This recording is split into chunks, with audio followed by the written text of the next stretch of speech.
Right, and we are live. Hello, everybody, and welcome to Forever Rugby on Forever Sports. And we have a Springbok team. We have the first Springbok team of our World Cup defense. Jacques Nienaber has named his 23 to face Scotland on Sunday. Kickoff will be at 17:45, quarter to 6 South African Standard Time in the evening. We do have to specify because obviously last time we were in Japan and we actually had matches starting at 5:45 a.m. This will be in the PMs, and the 23 we have selected is very, very interesting. It is a very big team. A couple of very interesting selections, a couple of big calls. And there's going to be a bit of debate about them, I reckon. I think some people will be quite happy. Some people will have wanted other players to have featured. And that's what we're here to do. We are here to discuss the team. We're here to chat about it. And I want to know what you guys think of the team that has been named and what the thinking of this particular team is. So we've got a lot of time to talk a little bit about it. We've got time to sort of really pick it apart and sort of see what South Africa are thinking. Again, very interesting in itself is the fact that they actually sought permission from World Rugby to announce their team early, because World Rugby said that you have to announce it 2 days before, and they requested permission and got permission very specifically to announce it today, and I believe actually only got the permission today. So it's an interesting tactic. Some people like it, some people don't. A lot of people say it's about mind games. It's about saying that it's about saying that this is our team, go out and try and beat it. I don't actually really know what I think it's a bit of both. I think it's probably all of the above. There was a massive issue with leaks within the team, so there was a situation where the team was being leaked correctly days before. So they decided, well, we're going to name it early anyway, and take out the whole prospect of leaks and stuff.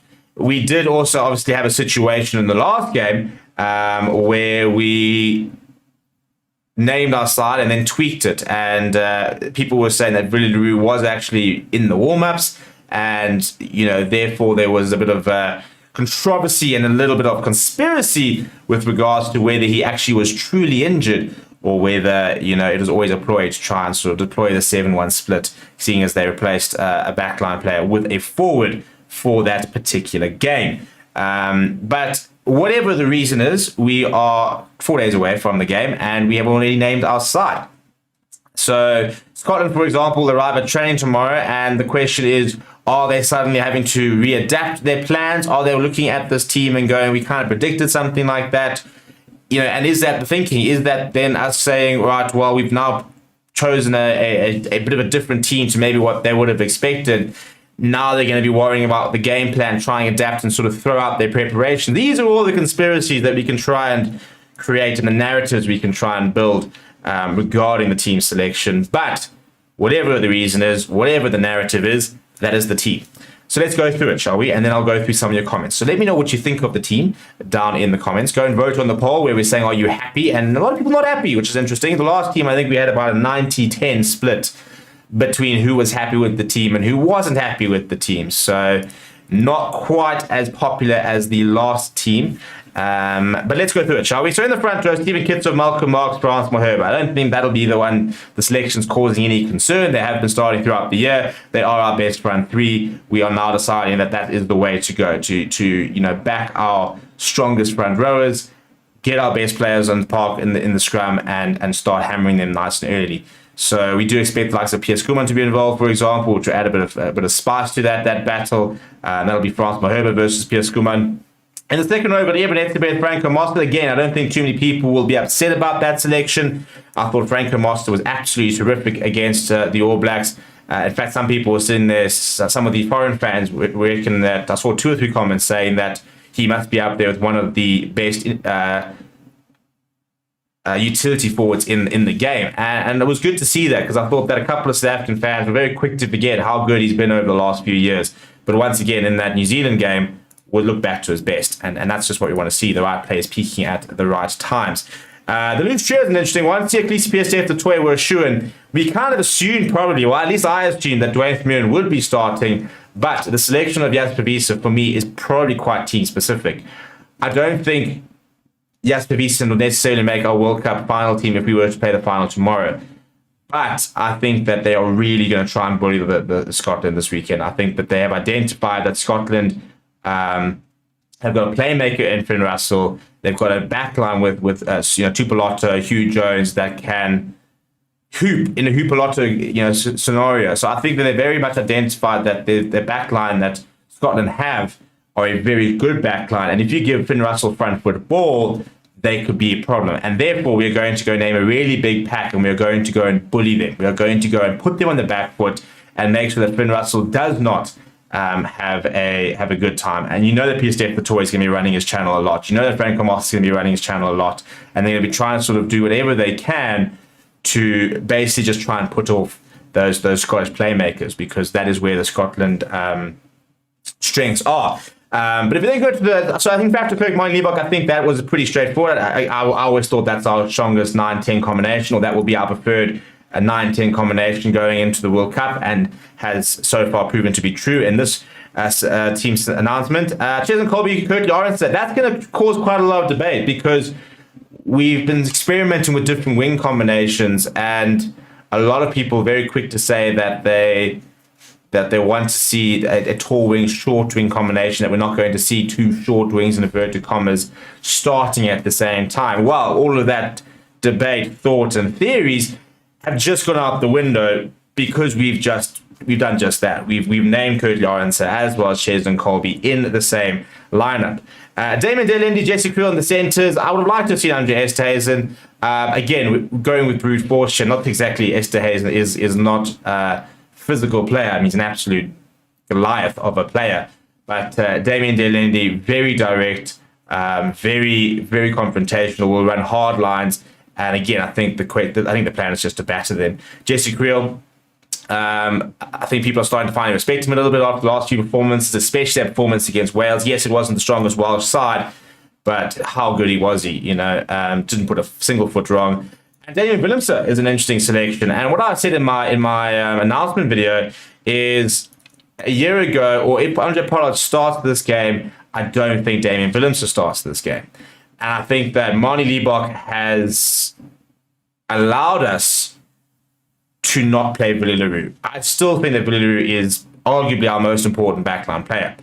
But I think that Manie Liebach is starting, I wouldn't say make him irrelevant, for example, and I wouldn't say nullify the impact of Willie Leroux, but because he is a far more playmaker-orientated fly half, we can afford to not have Willie Leroux and still get clean ball, still get attacking front foot ball that's quite creative in many ways. So that, again, it's about combinations, and it's about who can get our backline firing, who's going to give two world-class finishers in Kurt Lawrence and Cheslin Kolbe, who's going to give them that front foot ball, those opportunities to do what they're best, and that is run and tries.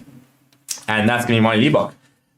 Damian Willemse does do it to a certain degree, but he does it in a very different way. He will skip past one or two players, then look for an offload. He's brilliant with ball in hand. Willie Leroux is not that player. He's a playmaker. He likes ball in hand, get him into space, and he'll put other players into space. He'll put that final pass, and Damian Willemse is happy to be that final pass, for example. And then off the bench, Bongi, Manambi, Oxen, Trevor Nyakani. I predicted that yesterday. I've always said I think Trevor is higher in the pecking order than Vincent Koch. I think there's much of a muchness, but I think Trevor Nyakani is a better scrummager. And I think, again, I think comes to the later parts of the game, I think to be able to hammer them at scrum time, to be able to generate penalties in key moments, having a powerful scrum is important. And I think that Trevor Nyakani is that kind of scrummager. Arcus Neyman was pretty straightforward. It's always going to be interesting to see if it was going to be two locks, two loose forwards. We have gone with two loose forwards in Marco Verstappen and Dwayne Vermeulen. Joining Arcus Neyman. Grant Williams, though, being given the call-up, that's a huge call. I think they really do rate Grant Williams. They see an X factor. They see a bit of an ace up the sleeve. They see a draw card in Grant Williams. They see someone that you can't plan for. I think that's the big thing. They always talk about some of their players having a party trick. Grant Williams is just pace on pace and attacking output. I do sometimes worry about his decision making. I do think that if the game is tight and he comes on, I would be nervous. I'd be far more comfortable with a Kobus Reinhardt coming up off the bench or Jaden Hendrickson coming off the bench. But I think that Grant Evans can really up the ante as well. It's just for me his decision making, which I think is an aspect of his game he probably needs to work on. And then Villarreal at 23, that was always obvious. Whoever doesn't start at fullback will be on the bench. That's Dave Villarreal will make all our 23s this tournament, I'm pretty sure. So yeah, let's go into some of the comments. There's a lot coming through. Please keep them coming through. Let me know what you think of the team, where you'd like to make the changes. Please go and vote on our poll. And Keegan says Moody should be part of game-winning formula. Says Ricketts Norkia says wondering why Aronsa only surprise for me. So Mr. Ober said I don't know how you leave Moody out this team. Kicking T Rugby says no Moody or Esthazen is wild. Wonder says Rusty chose one over a Brandy Coke session. I love it. Rusty and Jacques Double says didn't see Aronsa and Willemse starting. Counter attack could be deadly. Rickers Norkia says but he does deserve it, but thought Moody will make it. Moody is a part of a game changer. Just Rock Up says good team, would have thought they would go with experience with Vermeulen, Mapimpi and LaRue starting. Roberto Wilco saying Jasper Wiese ahead of Dwayne and Quacha, no Esthazen or Moody. Short win. As Josh mentioned, Ches is a good player on number 14, not 11. We've only seen him at 11 once, I think, to be fair. Hanks says, one of our strongest team selections available. We need to thrash Scotland. I'll just take a win. James says, no Moody. I felt he has X factor. To be fair, you can't argue that Courtney Aronson and Ches and Colby don't have X factor. James, the way he took New Zealand apart was brilliant. To be fair, I mean, Curtly Aronson scored as well against New Zealand. Keegan says, using last week's lineup would it be a game changer for the opening game of the pool match. Moody is winning formula and Mapimpi. Desperately hope that the injuries to Moody and Clay are minor ones. So we are. So we'll have more sort of updates on exactly what the situations are. The press conference is currently happening, so we are sort of getting a bit of feedback as to what the thinking is regarding some of the selection stuff like that.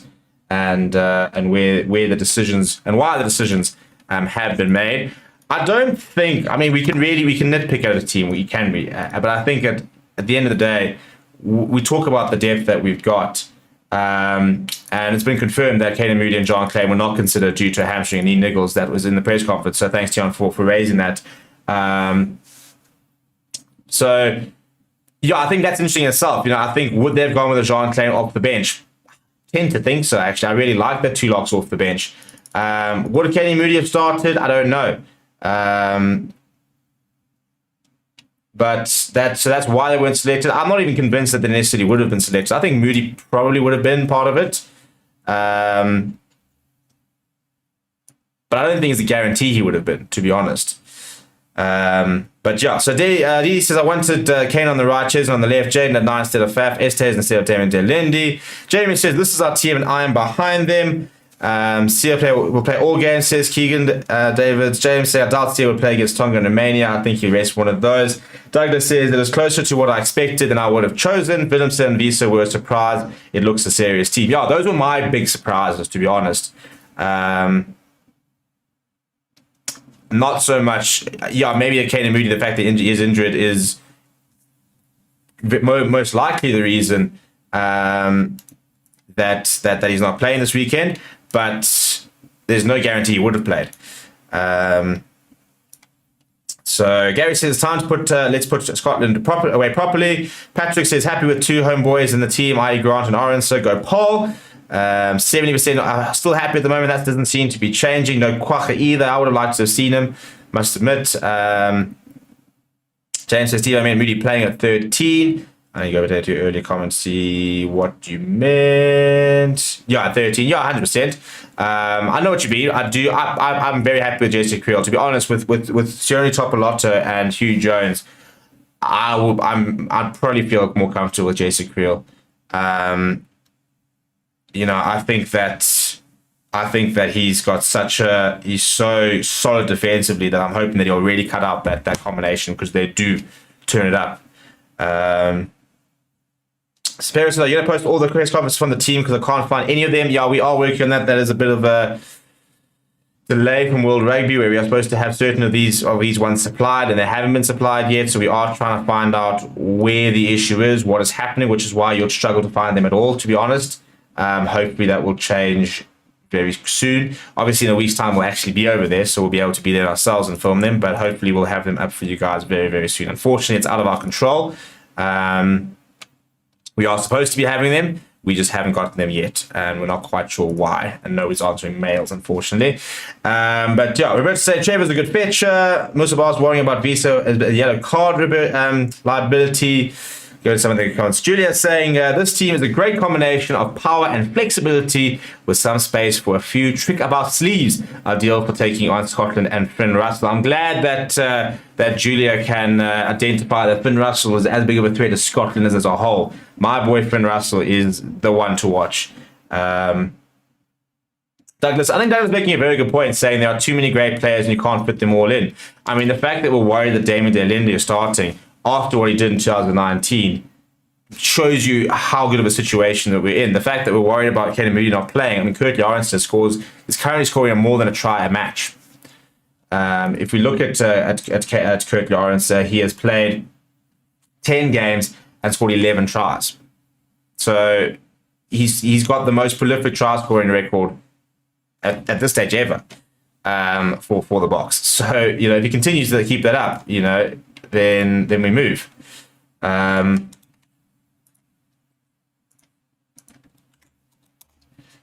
what else were you saying? So Oliver says Este's in better form than Damien DeLinde.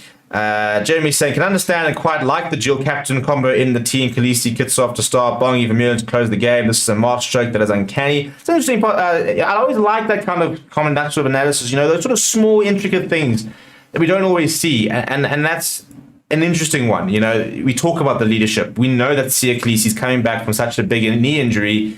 We don't really want him playing full 80s, do we? We want him to give us all for 50, 60 minutes and then get the hook. So you do then need to look at who are your other options as captain, and to have a Dwayne Vermeulen coming off the bench, to have a Bongi Manambi coming off the bench, who, and Billy Leroux to a certain degree, yes, I don't think the rest love Billy Leroux, but from a leadership point of view, very, very important. So you've got three big leaders coming off the bench to help, in those sort of dying stage, to sort of take control. So that's a very nice sort of aspect of the game as well. What a matchup between Finn Russell and Moy Liebach, 100%. G. Francis says, we need to dovetail. We can win this all combinations. I do think Jaden needs some time. Very happy for Garth Williams. He is going to be great. I think Jaden Hendrickson will start against I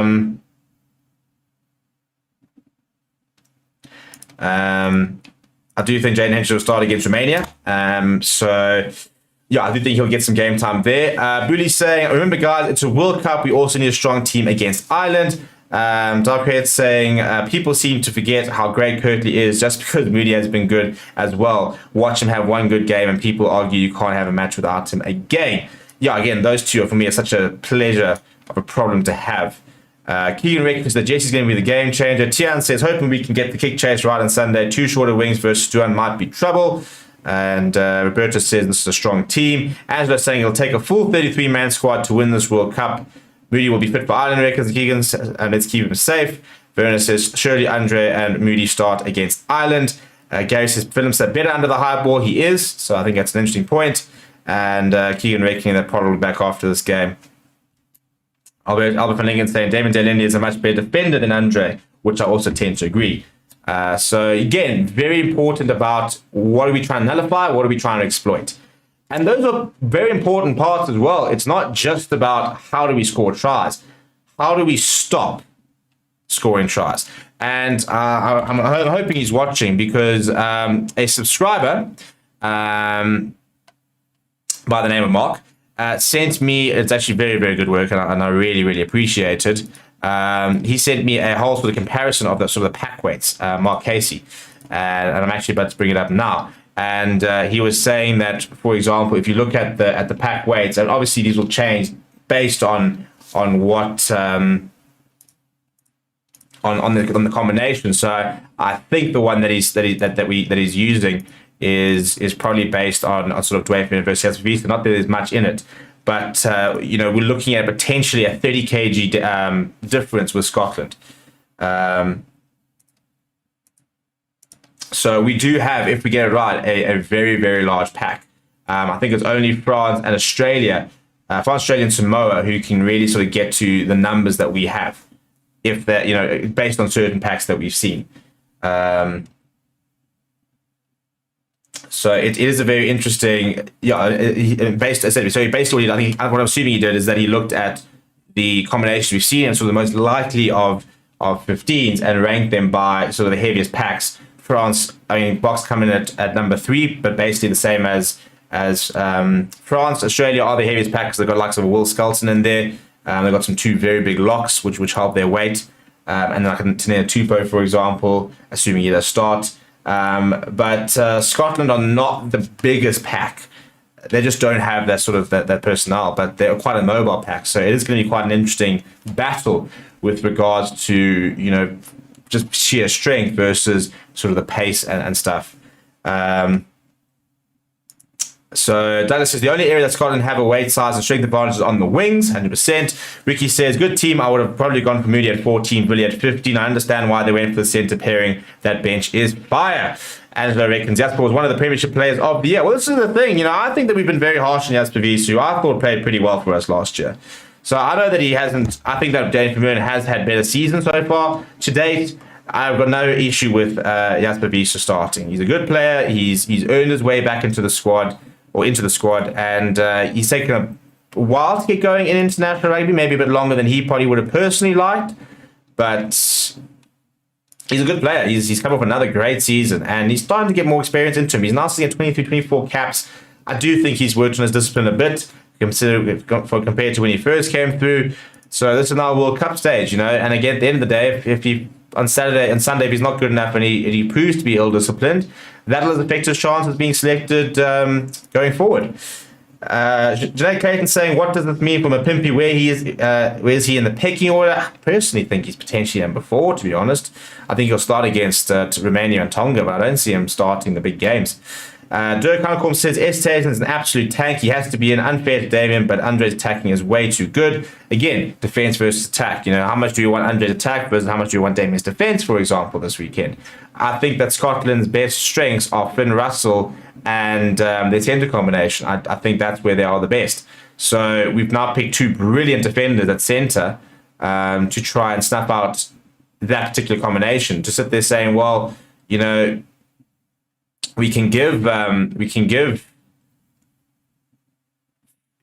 Tupolotto and Hugh Jones space, but we're backing up our centres to be able to shut them down. So if Finn Russell doesn't start to try and cook, we've got centres that are wary to the threats. Which is why, I mean, I would have never picked Caden Moody at 13, even if he was at fit. I think he'll play many tests for the Box at 13. We saw that you can, but for this game, you pick Jesse Creel as your best defensive outside centre, and you make sure that he's there snuffing out all those the hooping runs, for example, the inside gaps, the whole works, the rush defense. He's very good at that. G. Francis says the world is going to be shocked at how good Grant Williams is behind this pack. Douglas saying Russell's tactical kicking is underrated in the media. Russell's underrated in the media. Rudolph says the white and yellow for the subs are difficult to read. Which white and yellow? Yeah, so we'll probably change it. We'll look to change that. To be fair, we had to change all of this very last minute. We weren't really expecting a team announcement today. So yeah, we'll sort that out for the weekend. I do play Rugby World Cup Fantasy. We will be having a show tomorrow, probably a live show tomorrow. I'm going to be looking at my team. Maybe I actually pick my team on the show tomorrow. We're just waiting to commit to a platform, whether it's going to be through Super Brew or whether it's going to be on the official Rugby World Cup Fantasy. The problem with the official Rugby World Cup Fantasy is we want to give away a jersey for the winner of the pool, and we can't contact people on the World Cup official fantasy one, which we can if we do it through another platform. So speaking of another platform, I'm going to give you guys the link to join our Super Brew. The winner will be receiving a supporters jersey of their choice. Really hoping that you guys are going to pick a Bok jersey. But basically, the winner will receive a jersey. They will choose it. So if you win, you're our Super Brew winner. We will mail you. We'll get your details. You'll go and say, I want a Springbok jersey. We'll get your address and we will send you a Springbok jersey. It is free to enter. Please go and send it to all your mates and stuff. We're almost on 50 people. I'd like to get to over 100 by tomorrow. I'd like to get well over a couple of hundred by the weekend. So please go and share it with all your mates. And maybe by the end of the stream, we should be able to be over 50. Also, if you guys are new to the channel, subscribe. We are trying to get to 39,000 subscribers. We're 14 shy. So if there are 14 new people out there who have not subscribed yet, please do go subscribe. Get us to that 39,000 mark. We want to try and get to 40,000 on Friday. And let's then see how many we can get to by the end of the weekend. And by the end of the World Cup, more to the point. But yes, long story short, we will be doing a fantasy league. It will be announced tomorrow. Jeremy says, to be honest, I do think that mining will show that the playoffs in the Northern Hemisphere are pretty average. That's why Finn Russell looks so good. I think Finn Russell looks so good because Finn Russell is so good. You remember how good he was against us for the British and Irish Lions 2 years ago. I think if Finn Russell played for France, Finn Russell played for England, or Finn Russell played for Ireland, I think he could have been one of the best flower halves ever. It's a huge shout. It's a massive shout. But I do think if he played for a team with a world-class pack for his entire career, I think we're talking about him in the same breath as Dan Carter, as a Johnny Sexton, as a Johnny Wilkinson, as an Alton Yankees. I do think we'd be talking about them in the same breath. I think he has been. I think he has been not rated as high as he could be because he struggled sometimes behind some pretty average Scottish teams. So James says, nice to see that our biggest problem so far is depth and who goes where, 100%.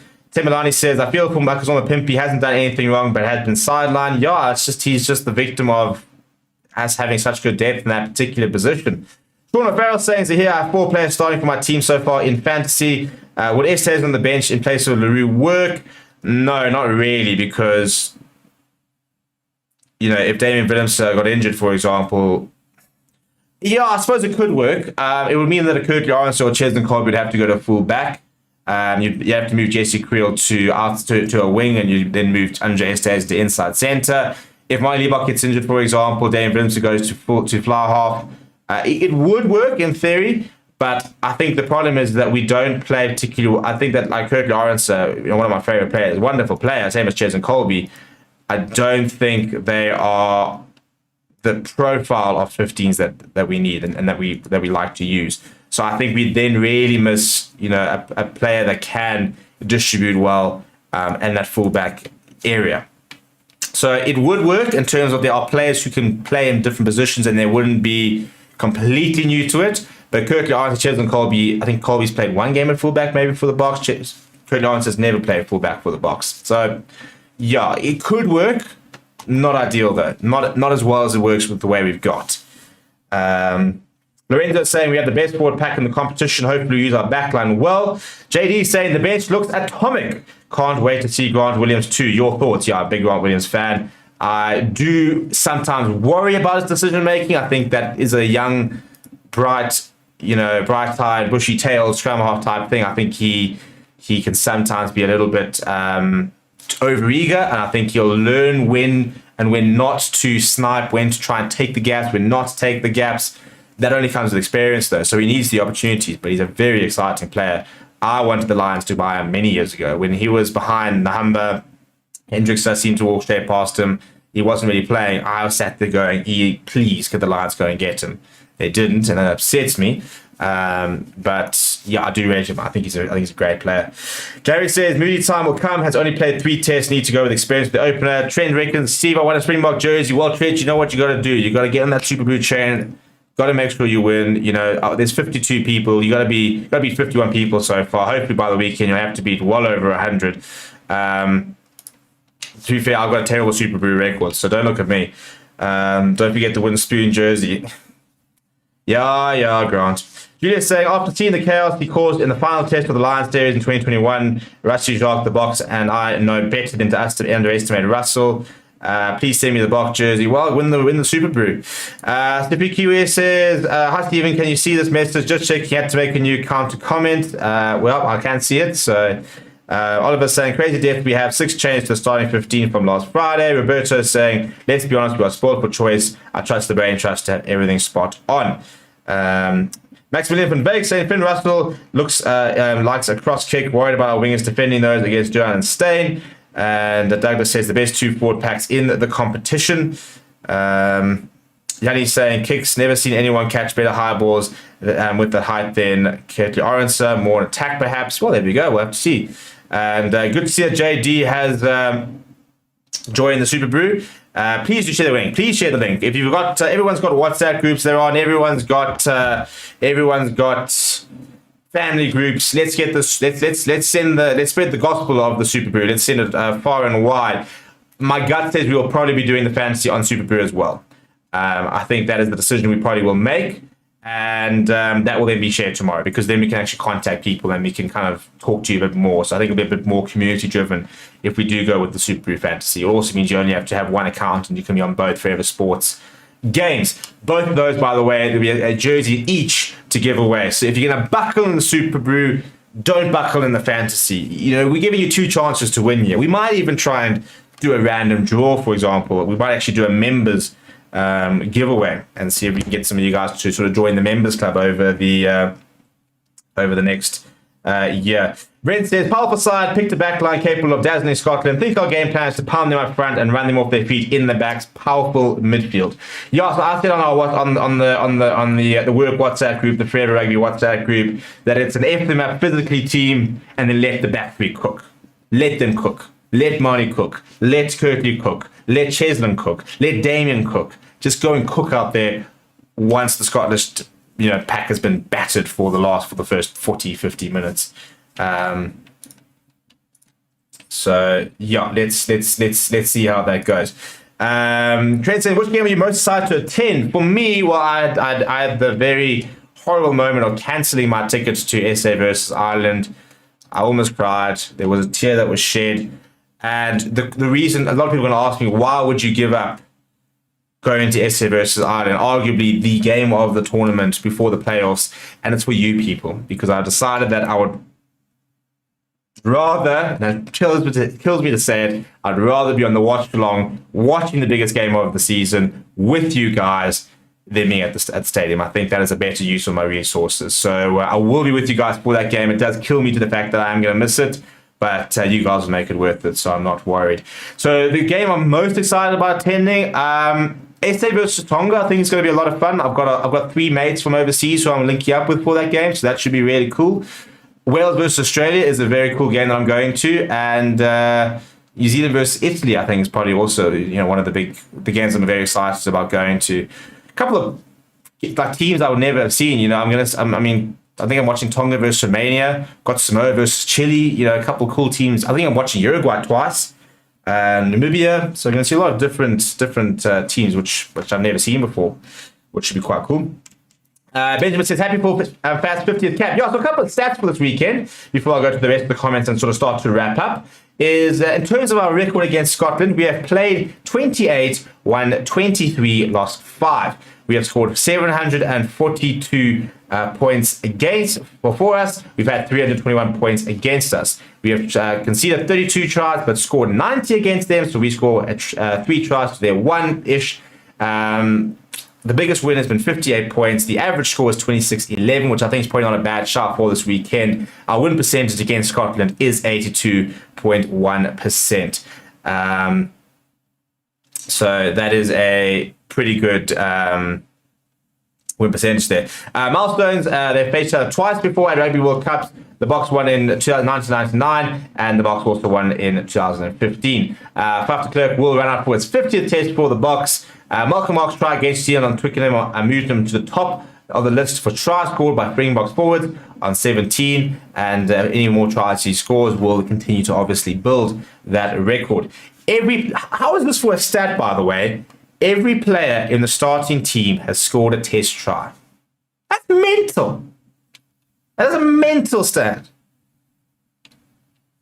Imagine every 1/3 of 15, everyone over there has scored a try for an international try. Yes, it's a very experienced team. I mean, there's a lot of caps in there. But I'm trying to say, so who's got the fewest points here? Jasper's got 1 try. France has got 1 try. Kitso's got 2 try. After that, I mean, Franklin Moss's got 3. Sia Khaleesi's got 10. BSF Toy's got 7. After Clerk's got 5 tries. Leebock's only got 1 try. He's got 65 points. Yeah, it's interesting, eh? I mean, so who hasn't scored a try? Marco Mustard has never scored a Bok try. Oxenchair has never scored a Bok try. And Grant Williams is yet to score a Bok try. So those 3 players need to score tries in the tournament. And then we can start sort of ticking those names off as well. Sunday's test will be the Springboks 4th in Marseille. They have won and lost 2 at the venue. That doesn't bode well for us. So not a good record at the venue. There are 815 caps in the starting lineup. 262 in the back line, 553 in the forwards, a further 349 on the bench. The average caps in the back line is 37, in the forward it's 69, and the players on the bench average at 44. Very experienced side. Ricky Lowe's saying, if Leebock gets injured, Pollard will probably be with the team within a day as he's based in England. Sticky says, got £100 on Springboks to win the World Cup. Well, if you go and bet on BOYLESPORTS for Springboks to win the World Cup, they've currently got a bet boost on it. So they are boosting the odds you will get for the Boks to win the World Cup. So they are our betting partners. Go and check them out. And they've got a bet boost on the Boks to win the World Cup. So go and put your money where your mouth is. Go and get yourself a BOYLESPORTS account. We'll be live in exactly a day, by the way. 24 hours we'll be live, and Chris will be giving us his bets for the weekend. And he's on a good run, actually. So you must ride the wave while we can. Rudolph says, do you think this is the Boks #1 team selection? What they will go to in the final? I think a couple of tweaks. I think there's an argument to be made for Kenny Moody to come in. There's an argument to be made for Andre Esterhuizen coming in. I personally think there's an argument for Kwagga Smith coming in and going 2 locks with him. After that, I think it's very close to our best 23. I don't think there's that many other players who will be coming in. Why do you think Arendse got in over Mapimpi? I think it's just try scoring record at the moment. Double says Jasper has 1 bad game in New Zealand. Oaks think he's calm down. Parlez-vous français? Need to work on your French. Yeah, no, that's basically the start and end of my French. We will be using apps to translate. I have got a very bad history with languages. I don't do well with them. I asked my Afrikaans teachers who thought I was going to fail Afrikaans in matric. So yeah, no, not much strength. Rian says lead the best team for Ireland. Katie says Mark has about 17. Correct. The record is 17. Mr. Boss says Jasper is a good player, but sometimes he makes decisions. We do have the older side, and we know how having the older side didn't work in 2011. Having said that, though, an experienced side does generally win the World Cup. Maybe not the older side, but generally an experienced side does win the World Cup, usually. Ricky says, Pimpy is just unlucky as there are currently 3 better wings than him in the squad. Ettercop said, good to see Pierce Toy back in beast mode. Guy has an absolute engine on him. Hope he stays injury-free. Sticky reckons Ireland are going to crack. We will hopefully have the best press conference out tonight. I cannot make any promises, however, as we are kind of waiting on other people to get that up. We actually have no control over whether we'll have the recording tonight or not. But if we do, then obviously it'll go up very, very quickly. And RWC says, I think a bigger winger against Joe might have been a better option. Well, we'll wait to see how they cope this weekend. And Garen says, Delende needs to have a big game. We're going to wrap up there, people. Thank you very much for joining me. We'll be live once again tomorrow for the Daily News Show. We'll probably also be doing a fantasy show. And I think on Friday we're going to be doing a Super Brew show. I'm going to be doing my predictions live on the channel. So come and join me for that. If you have not joined the Super Brew League, please do. I see that we've already gotten about almost 20 odd people to join that league since the stream has started. Once again, you will be winning yourself a Bok jersey, or a jersey of your choice, really. So go and join that Super Brew link and get yourself a chance to win that. We are also 8 subscribers away from 39,000. So I'm going to end the stream, but I'm going to back you guys that by the time I wake up in the morning, I'm going to go to the channel and it's going to say 39,000 subscribers. That's what I'm asking you guys to do. I don't think that's asking a lot, to be fair. So please go and do that. And yeah, we'll hopefully cross that 40,000 this week.